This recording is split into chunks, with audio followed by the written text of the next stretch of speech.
Hello, everybody. Welcome to Monday. The S&P 500 was up 0.4% today.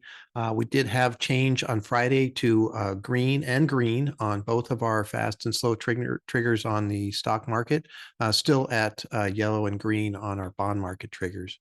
We'll be making some changes tomorrow if the market continues to hold up.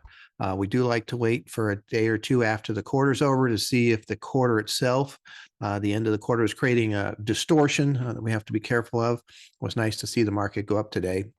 It was down actually when we first started, based on the fact that the OPEC Plus group is cutting back more barrels than expected per day, and so that has the potential to increase the price of energy and gas and what have you.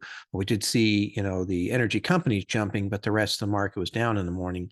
And then we got the factory activity report that comes out, and it showed a contraction more than expected, and the market actually went up on that. And I know that seems kind of strange, but in this particular environment where we're worried about higher inflation, we want to see things slowing down at least somewhat so.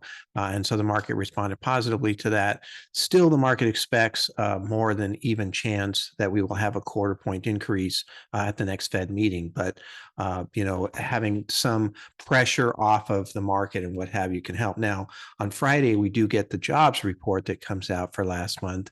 That's been quite hot lately. It's been higher than expected, so that could have some impact. So we'll see how that plays out. But kind of going data point by data point here, because that's essentially what the Federal Reserve is doing. They say that they're data dependent, which sort of means they don't have a long-term plan because it's hard to tell what's going to happen here. So they're responding, to the data points as they come in, and so is the market. And that's why we're seeing so many different changes that are going on here too. But altogether, things are still holding up. We're still going in the right direction so far. It was good to see today be an up day after the strong week that we had last week too. So I look forward to talking to you tomorrow. Thank you very much.